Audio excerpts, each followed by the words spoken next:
Hi everyone, Hey. it's Oops, Linda hey. Michelle, and it's a movie day, and it's a rainy day here in northeastern Again. Pennsylvania. We went from 90 at the beginning of the week to 60s today. Crazy weather. But the movie we saw today is the new Brad Pitt F1 movie that's going to be like one of the summer blockbusters without a doubt. More than likely, yes. Yes, it's a long movie. Yes. And just as a tidbit, if you're going to see it, our theater didn't have any like previews before it this time. And I don't know if that's just our theater because of the length of the movie and the time crunch of fitting the next one in, or if that's some kind of a Maybe it was contract with the movie.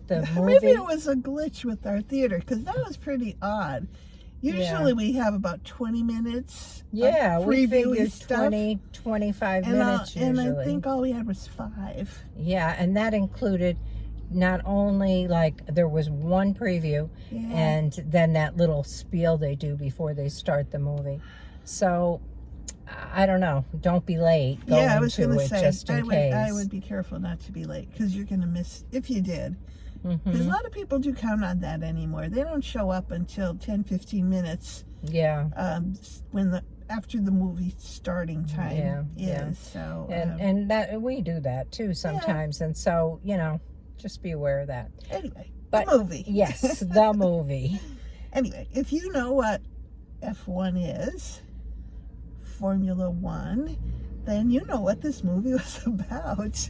It's about racing, and being a person who knows absolutely zero about racing, there was a lot for me to learn during this movie. There really was. It was, not that it was hard to follow, because it wasn't, but it was you kind of learned a little bit as you were going along what was happening and why it was happening. And in the beginning, I'm thinking, what is this Formula One? It's almost like the Olympics for race cars, because you had all these cars competing in different places, though, around the world. They were competing for the bottom line, the championship for this Formula One race. And just a teeny bit of background, then I'll have Linda explain more about it to you. But Brad Pitt formerly was a race car driver. I don't know, was it 20 years ago perhaps, when he was a younger man, maybe 30 years ago, and things happened and he got out of that aspect of race car driving, and he was just hanging around the country, picking up gigs where he could race a car here or there, nothing spectacular. And then he was approached to become part of this team, the Apex team, that was running in the Formula One for this particular year. Yeah, Brad Pitt played Sonny Hayes. I don't know if that's a real life person, if this was the story of Sonny Hayes, or whether this was completely fiction. I don't know, because we don't review, we don't read about movies before we go to them. We just come on here and tell you what we think. So I'm not sure about that.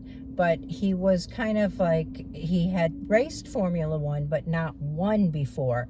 But he was now racing, and he had won the Daytona, and I think that's NASCAR. I guess there's varying degrees of racing. Michelle, I don't know a lot about racing. It kind of seemed like he wasn't doing anything really high end. Well, NASCAR is pretty big racing. If that was NASCAR, but a lot of races happen at Daytona, so I'm not sure it was the big one or not. Could have been. Yeah, and then he was, as Michelle said, he went to London to meet with the Apex team for Formula One. The Apex owner of the team came and sought him out and said, we need a winning driver, will you do it? And he was like, nah, I don't want to do that. And then thought about it a little bit and showed up. They had a driver previously named Joshua Pierce. Joshua was a little cocky. And so this was the story of Sonny and Joshua kind of building a relationship and becoming a team rather than competitors. They started out as competitors. They both wanted to win, and you know, Sonny cut Josh down a few times, and Josh cut Sonny down a few times, and eventually they became a team. And you kind of, at that point, could kind of predict what was going to happen, but watching it happen was really cool. I mean, this is sitting on the edge of your seat watching these races, which was really good. Yeah, it's high energy, that's for sure. And there was another little bit of a side story if somebody wanted to buy out Apex also, because they were kind of being losers and they were losing money. So there was that part of it. Yeah, that's why they needed to win. Right, because that was their last shot. Yeah. If the Apex team did not win, that was going to be it. Yeah. For that franchise or whatever they called them. It was just cool kind of watching them all come together as a team and compete. But who knew you had to keep changing those tires? I mean, they were doing like 60 laps or something like that. So, I always wondered when they go into the pit like that, whether that time gets cut off of their time or whether the clock keeps ticking, and I guess the clock keeps ticking. Yeah, because they wanted to do it fast enough so that they could get out. They do it in seconds, like 2 seconds, 3 seconds. If the competitor, who might be number 3, is getting his tires changed and you're number 4, you want to get past him before he pulls out onto the track after his tires. I had a brother-in-law who used to race stock cars back when I was in my 20s, maybe 30s. And I used to go watch him, and I knew there was those pit calls and all that kind of stuff from that. But that was on a dirt track in a local, like, backwoods country track. Nothing like what we just these watched. were amazing looking vehicles too. Yeah. They were like unbelievable. Yeah. And they did put you behind the wheel many times. So you were in there helping race a little bit. So and at the very end too, I thought the end was really kind of powerful how it ended, because it was almost like it was a beating heart, and you didn't know what was going to happen at the end of the story. Brad Pitt is such an amazing actor to watch. He really is. He just assumes the role, and there he goes, you know. But how would you rate it?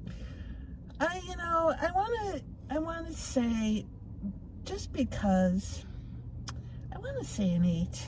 Okay, I'm going to go with a 9, because I think it falls somewhere between an 8 and a 9. Yeah. It really is worth seeing.